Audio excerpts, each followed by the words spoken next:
यीशु मसीह का मसलूब होना और मुर्दों में से जी उठना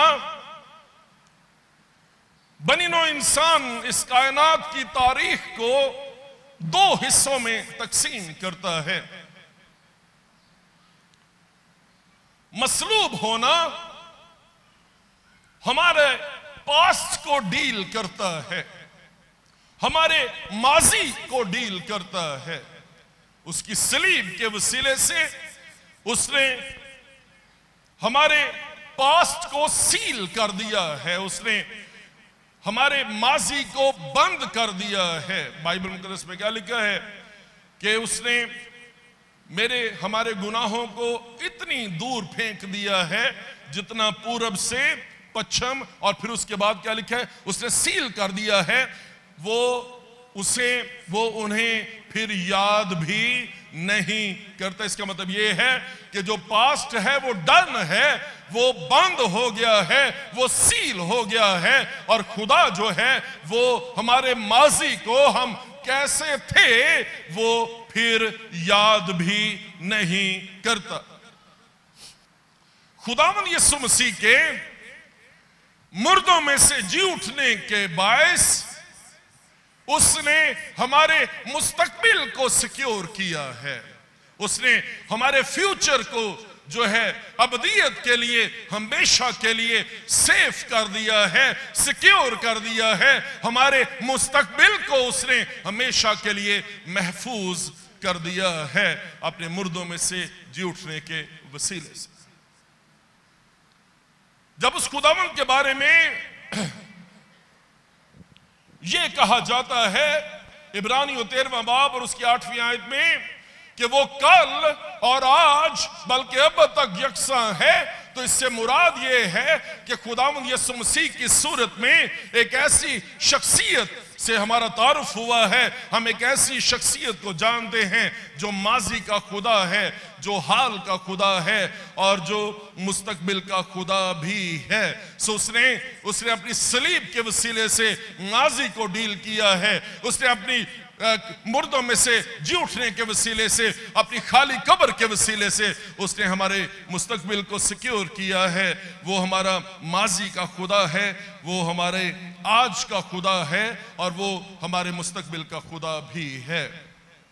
कभी आपने गौर किया है ये आज का दिन निजात का दिन है? बाइबल मुकद्दस में ये लिखा है, ठीक है।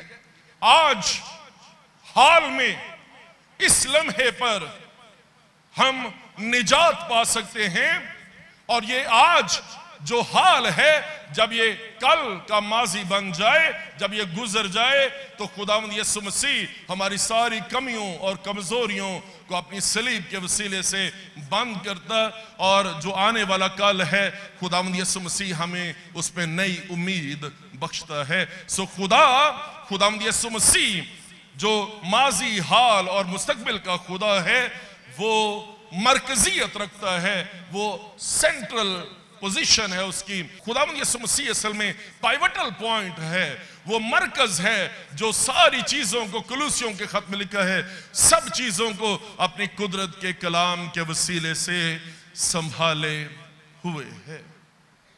जो आज हम खास तौर पर सीखना चाहते हैं वो खुदावंद यीशु मसीह की खाली कब्र की वसातत से है। खुदावंद यीशु मसीह की खाली कब्र क्या जाहिर करती है? मत्ती की इंजील और उसका 27वां बाब ये बयान करता है कि ये कब्र जिसमें खुदावंद यीशु मसीह को रखा गया था, ये कब्र चट्टान में खुदवाई गई थी। यूसुफ जो अरमितिया का रहने वाला था, उसने अपनी नई कब्र में जो चट्टान में खुदवाई थी उसे रखा। 3 चीजें हैं। यूसुफ जो अरमितिया का रहने वाला, ठीक, पहली बात यूसुफ जो अरमितिया का रहने वाला। दूसरी बात उसने नई कब्र, दूसरी बात नई कब्र, और तीसरी बात जो चट्टान में खुदवाई थी वहां पर उसने यीशु को रखा है। इस बात पर हम आज थोड़ी देर के लिए खुदा के कलाम को सीखेंगे। जो ये नई कब्र है, इसके लिए यूनानी जुबान में जो लफ्ज इस्तेमाल किया गया है वो है लातोमेओ। और लातोमेओ जो है ये इसके लिए हियून का लफ्ज है जो तर्जुमा किया गया है। इसका मतलब है लातोमेओ का जो लफ्ज का जो मतलब है वो है पॉलिश्ड। इसका मतलब है टू कट आउट, तराशा गया। इसका मतलब है स्प्लेंडेड, बहुत ही आलीशान। इसका मतलब है डेवलप्ड टूम्ब, सिर्फ कब्र नहीं है, डेवलप्ड टूम्ब है। और फिर उसके बाद इसका तर्जुमा एक और भी है, हाईली पॉलिश्ड टूम्ब।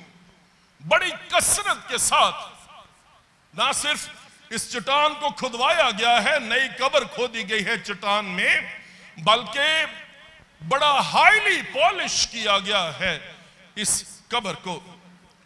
इस्राएल के आम लोग सादा कब्रों में दफन होते थे, और जो आम लोगों के लिए कब्रें खोदी जाती थी, कई दफा उनके दरवाजे लगाए जाते थे और उन दरवाजों को कब्जे भी लगाए जाते थे ताकि लोग जो हैं वो अंदर जा सकें, उसमें दाखिल भी हो सकें। मगर खुदावंद यीशु मसीह की जो तदफीन है ये इंतहाई जबरदस्त और महंगे तरीके से हुई। 50 सेर जो मसाले हैं वो उसकी लाश में, जो स्ट्राइप्स हैं, जो कफन है उसमें जो है उसको जो है मसालों से जो है वो लपेटा गया था। और हमारी तरह के जो जनाजे हैं, जो कफन हैं, वो कफन इस्राएल में नहीं होते थे। इस्राएल जो है वो मिस्रियों की तरह पट्टियों में लाश को जो है वो लपेटते थे, पजामा और कुर्ता पहना के दफन नहीं करते थे। और कभी आप यसाया 53 बाब को पढ़ें तो वहां पे जो ये दौलतमंद शख्स की कब्र में मसीह खुदावंद को रखा गया है, ये शो करता है उस नबुव्वत को जहां पे ये लिखा है कि वो अपनी मौत में दौलतमंदों के साथ हुआ। सो आपने अब इस नई कब्र को जो चट्टान में खुदवाई गई है, इसको जरा होल्ड करना है, इसको जरा थाम के रखना है आपने। जब चट्टान को खोदा जाता, जब पत्थर को तराशा जाता, सुने ध्यान से, ये पॉइंट, ये बात आपको समझ आ जाए तो आपके लिए बहुत जबरदस्त बातें और चीजें जो है खुलेंगे। जब पत्थर को तराशा जाता था तो पत्थर को तराशने के लिए हर एक स्ट्रोक, हर एक ठोकर इरिवर्सिबल होती थी। यानी जो ठोकर आपने जड़ी सट तुसी पत्थर ਨੂੰ मार दी वो वापस नहीं आ सकती। इस चोट ने जो पत्थर को आपने लगाई है, उस पत्थर को हमेशा के लिए तब्दील कर दिया है। ये रिवर्स नहीं हो सकता, ये आगे ही जा सकता है। पत्थर दोबारा से अपनी उस शक्ल में वापस नहीं आ सकता जिस शक्ल में वो पहले था। ये कब्र, ये चट्टान बनी नौ इंसान के वक्त को जाहिर करती है, तारीख को जाहिर करती है।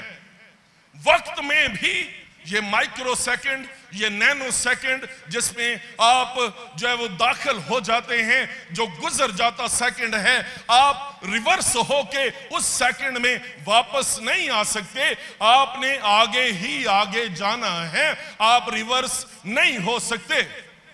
जो लम्हा गुजर जाता है, जो लम्हा मौजूद है, ये हर सेकंड पास्ट बनता जाता है, हर सेकंड हाल है, हर सेकंड आने वाला सेकंड जो है वो मुस्तकबिल है। और जब आप उस मुस्तकबिल में दाखिल हो जाते और वो माजी बन जाता है, आप रिवर्स नहीं हो सकते। अगर मैं ये कहूं कि अब से 2 साल पहले जो मुझसे हो गया मैं वापस जाऊं और मैं उसे रिपेयर कर दूं, मैं उसे रिपेयर नहीं कर सकता। मैंने अपनी जिंदगी में, खुदावंद ने मेरे हाथ में एक हथौड़ी दी है, एक छेनी मेरे हाथ में दी है। ये जिंदगी टाइम लैप्स जो उसने मुझे दिया है, जो साल, जो महीने, जो लम्हे मुझे और आपको, हम में से हर एक को उसने बख्शे हैं, मैं इन लम्हों में आगे ही जा सकता हूं, मैं रिवर्स नहीं हो सकता। सो ये नई कब्र, ये चट्टान, ये पत्थर जो खोदी गई है, यूसुफ अरमितिया ने अपने जीते जी खोद दिया, ताकि जब मेरा मुस्तकबिल, मेरा हाल बन जाए, है ना, और वो माजी की तरफ जाए, तो एक जगह मेरे लिए जो है वो तैयार हो, एक जगह मेरे लिए मुकर्रर हो। और ये जो जगह है, ये टाइम को जाहिर करती है, जो वापस नहीं आ सकती, जो वापस नहीं हो सकता। नहीं समझ आई? नहीं समझ आई? कहते नहीं, याद माजी अजाब है या रब। आप याद कर सकते हैं और माजी के अजाब को आप महसूस कर सकते हैं।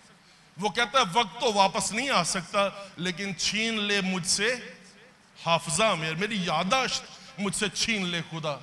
मैं रिवर्स नहीं हो सकता, मैं वापस नहीं आ सकता। सुने, हिस्ट्री में बनी नौ इंसान की कब्र जो है, वो हमेशा इस बात को जाहिर करती है कि जो जाता है वो रिवर्स नहीं हो सकता। लेकिन यहां पे एक ऐसी शख्सियत है जो टाइम में आगे गई है, वक्त में आगे गया है, और सिर्फ इसी शख्सियत को यह इस्तेहकाक है, सिर्फ इसी शख्सियत को यह इज्जत हासिल है कि ना सिर्फ वो आगे गया है, बल्कि वो वापस भी लौट के आया है। आमीन, वो वापस भी लौट कर आया है।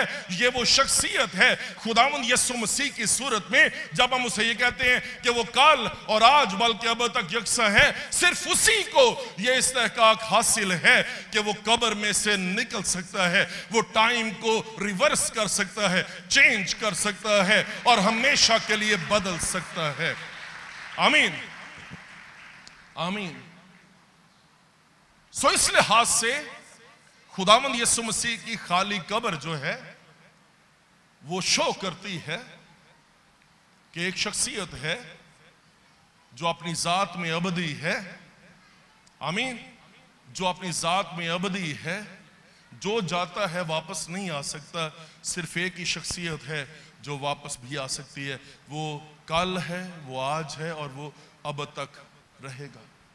आमीन, उसने हमारे कल को सलीब पर डील किया है, वो हमारे हाल में पाकरू के वसीले से, इसीलिए तो उसने कहा कि उसका नाम इमैनुअल रखेगी, जिसका तर्जुमा है खुदा हमारे साथ। वो हमारे साथ है और हमारे हाल में हमें जो तकवीयत देता, हमें हिकमत, दानाई और समझ देता है कि जब ये हथौड़ी और ये छेनी हमारे हाथ में है, हम हर लम्हे पर जो चॉइस करें वो बेहतरीन चॉइस करें, जो फैसला करें वो बेहतरीन फैसला करें, ताकि जब हमारा मुस्तकबिल जो है वो हमारा हाल बन जाए, तो फिर हमें कभी भी मुसीबत ना उठानी पड़े, हमें कभी भी मुश्किल ना उठानी पड़े।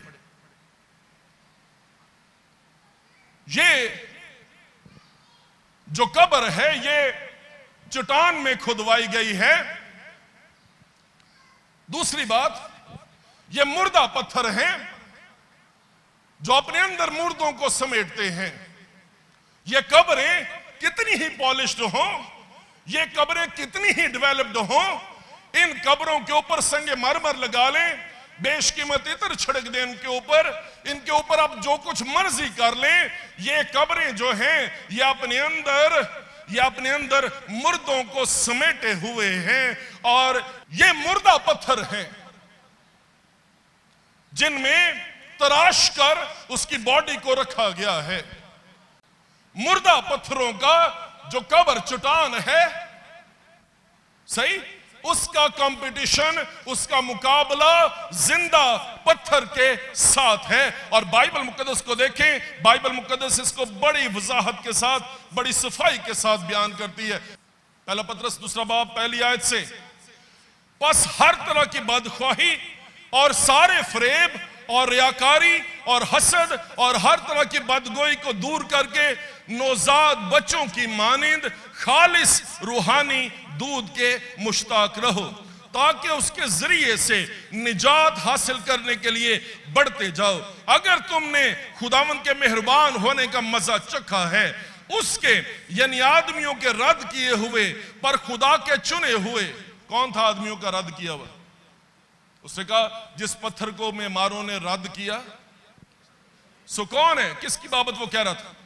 यीशु मसीह की बाबत। ठीक, अब यहां पे बहुत ही इंपॉर्टेंट बात है। वो कहते हैं उसके यानी आदमियों के रद्द किए हुए पर खुदा के चुने हुए और कीमती जिंदा पत्थर के पास आकर, वो क्या है? वो कीमती पत्थर है और वो क्या है? वो जिंदा पत्थर है। वो कीमती पत्थर है और वो जिंदा पत्थर है। अब इस चट्टान में जो खुदवाई गई है, ये चट्टान के पत्थर जो अबदियत के लिए तब्दील हो गए हैं, ये अपनी जात में मुर्दा हैं, लेकिन यहां पे जो जिंदा पत्थर है खुदावंद यीशु मसीह है ना, खुदावंद यीशु मसीह जिसके बारे में लिखा है कि वो कीमती पत्थर है और वो जिंदा पत्थर है। अब ये जिंदा पत्थर और ये जो मुर्दा पत्थर है, अब इनके दरमियान में कंपटीशन है। आमीन। जो जिंदा पत्थर है उसे आदमियों ने रद्द किया है, उसे आदमियों ने धुतकारा है, उसे आदमियों ने मसलूब किया है। वो मर्द गमनाक है, वो आदमियों में हकीर और मरदूद बन गया है। उसकी कोई शक्ल सूरत नहीं, उसकी कोई खूबसूरती नहीं है ना। ये आदमियों का रद्द किया हुआ पत्थर है जो मसलूब किया गया। सबसे जिल्लत आमेज मौत इस पत्थर को जो है वो दी गई है। ये आदमियों का रद्द किया हुआ है, लेकिन खुदा का चुना हुआ है। अगर आदमी आपको रद्द कर दें और खुदा आपको चुन ले, आप कीमती हैं। आमीन।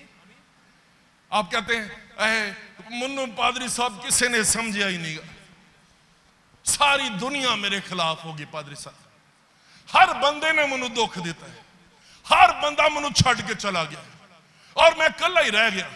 और मैं आपको ये कहना चाहता हूं, सुने ध्यान से, अगर ऐसा है कि आदमियों ने आपको रद्द कर दिया है, एक शख्सियत रद्द ना करे, उसकी आंख सवली हो, वो आप पर मेहरबान हो, है ना, वो आपको चुन ले, वो आपको चुन ले, उसकी नजर में आपकी ये वो चीज है जो आपको कीमती बनाती है, ये वो चीज है जो आपको जिंदा बनाती है। अगर आदमी आपको पसंद करें और आपको जो है आपको बड़ा प्रोटोकॉल दें, आप कीमती नहीं हैं, आप जिंदा नहीं हैं, लेकिन अगर खुदा आपको चुन ले और बंदे तो रद्द भी कर दें, घबराना नहीं, परेशान नहीं होना।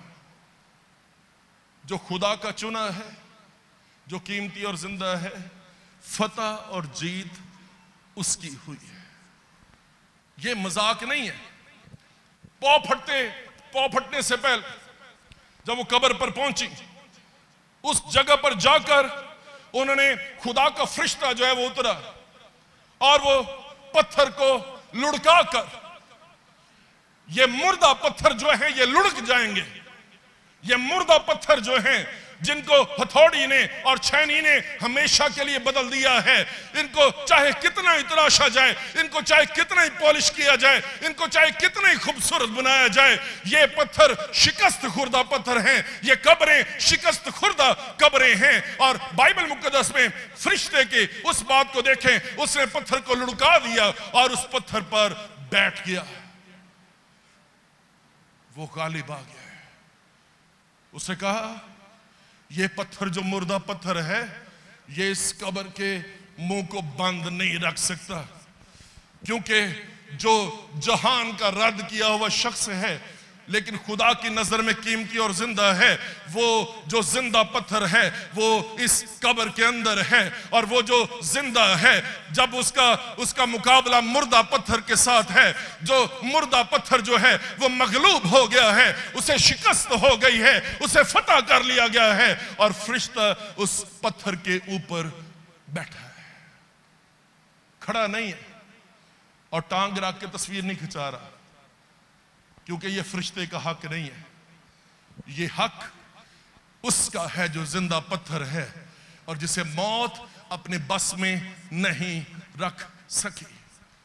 मैं आपसे पूछना चाहता हूं, मैं और आप मैं और आप जो खुदावंद यीशु मसीह पर ईमान लाते हैं, जो खुदावंद यीशु मसीह को मानते हैं, इस जबरदस्त पहलू को देखें कि सिर्फ यीशु नहीं जी उठा, हम भी तो जी उठे हैं। ये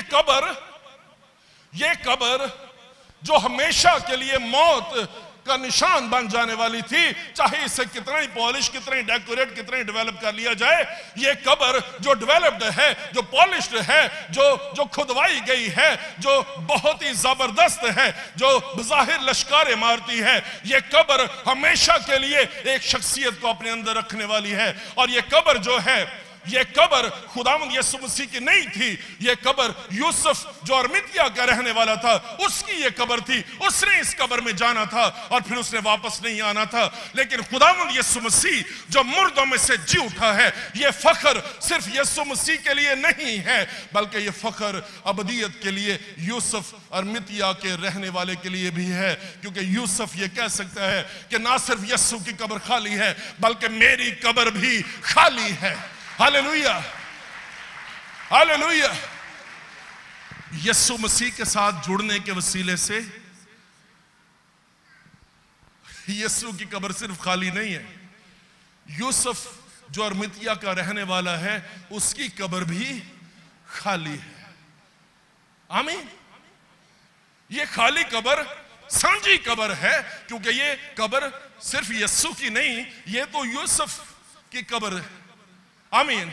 और कभी आप महसूस करें कि हमारी जिंदगियां हमारी अपनी नहीं है ना? वो क्या कहता है, तुम कीमत से खरीदे गए हो। हमारी जिंदगी तुम अपने नहीं हो, बल्कि तुम कीमत से, हमारी जिंदगियां सांझी जिंदगियां हैं। ये जिंदगी मेरी है, लेकिन ये जिंदगी मुझसे ज्यादा मेरे यीशु मसीह की है, जिसने ये जिंदगी मुझे दी है। और इसी तरह से जब मैं और आप मर जाते हैं, जिस्मानी तौर पर चले जाते हैं, मिट्टी को मिट्टी, राख को राख कह के लोग फारिग हो जाते हैं, इस बात को समझें कि ये जलाली उम्मीद, ये जिंदा उम्मीद, ये कीमती उम्मीद जो मुझे और आपको मिली है, ये जिंदा और कीमती और जलाली उम्मीद असल में सांझी है जो यीशु मसीह का है, वो मुझे मिल गया है। ये यूसुफ का फख्र बन गई है, ये कब्र यूसुफ का फख्र बनी है। देखिए मेरे साथ यशायाह क्या कहता है, 28वां बाब उसकी 16वीं आयत। इसलिए खुदावंद खुदा यूं फरमाता है, देखो मैं सयून में बुनियाद के लिए एक पत्थर रखूंगा, आजमूदा पत्थर, मुहकम बुनियाद के लिए कोने के सिरे का कीमती पत्थर। जो कोई ईमान लाता है कायम रहेगा। यह आजमाया हुआ पत्थर है, यह टेस्टेड पत्थर है। और फिर उसके बाद बाइबल मुकद्दस ये फरमाती है कि ये पत्थर जो आजमूदा है, ये मोहकम बुनियाद के लिए कोने के सिरे का कीमती पत्थर है। इसका मतलब ये है आगाज यहां से होता है, इसका मतलब है इख्तिताम भी यहां से यहां पर ही होता है। इसका मतलब ये है ये जो पत्थर है ये अल्फा और ओमेगा है। इसका मतलब है ये पत्थर इब्तिदा और इंतहा है। ये पत्थर अपनी जात में कायम पत्थर है, ये आजमूदा पत्थर है, ये कीमती पत्थर है। और बाइबल कहती है ये मुहकम पत्थर है। पतरस उसके बारे में कहता है ये जिंदा पत्थर है। जो कोई इस पत्थर पर ईमान लाएगा वो क्या करेगा? कायम रहेगा। लेकिन सिर्फ एक ही है जो कहता है देख मैं मर गया था और फिर जी उठा हूं और हमेशा तक जिंदा रहूंगा। किस पे बनाओगे? किस पे बुनियाद डालोगे? इस मोहकम पत्थर पर, इस कीमती पत्थर पर, इस जिंदा पत्थर पर। और मैं आपको ये कहना चाहता हूं ये जो जिंदा पत्थर है ना सिर्फ ये अपनी जात में जिंदा है, बल्कि ये हर शख्स को जो इस पर कायम है उसे भी जिंदा कर देता है। इसीलिए तो मैं कह रहा था कि ये जो खाली कब्र है ये असल में सांझी कब्र है। सिर्फ यीशु नहीं जी उठा, हम भी जी उठे हैं और ये जिंदा पत्थर ने हमारी जिंदगियों में अजीब काम किया है। देखें मेरे साथ पहला पतरस उसका दूसरा बाब एक बार फिर से, तुम भी, 5वीं आयत में वो कहता है, तुम भी जिंदा पत्थरों की तरह रूहानी घर बनते जाते हो। ये पत्थर अपनी जात में तो जिंदा है, लेकिन अगर मैं मुर्दा हूं मुझे इस पत्थर का कोई फायदा नहीं है। ये जो जिंदा पत्थर है इसका कमाल ये है, इसकी खूबी ये है, इसकी जबरदस्त बात ये है कि जब मैं जो मुर्दा पत्थर था इसके साथ टच हो गया हूं तो उसने मुझे भी जिंदा कर दिया है और मैं अब उस घर का हिस्सा हूं जो लिविंग स्टोन्स से बनी है। ये मुर्दा पत्थरों से नहीं बल्कि जिंदा पत्थरों से जो मैं और आप हैं ये इमारत बनी है। इसीलिए तो मैं कह रहा हूं कि सिर्फ यीशु नहीं जी उठा। अगर सिर्फ यीशु जी उठा है मुनोदना की फायदा, लेकिन जबरदस्त बात यह है कि ना सिर्फ वो जी उठा है बल्कि मैं भी जी उठा हूं। और यूसुफ अरमितिया की कब्र जो है वो सांझी कब्र बन गई है, क्योंकि ये कब्र मौत की नहीं, ये कब्र जिंदगी की लामत है। और इसी तरह से मेरी और आपकी कब्रें, हमारी कब्रें जो है वो हम सिर्फ हमारी कब्रें नहीं है, वो सांझी कब्र बन गई है। हमें सारे की कब्र सांझी कब्र है, क्योंकि वो जो जिंदा पत्थर है जिसने मुझे और आपको भी जिंदा पत्थर में तब्दील कर दिया है।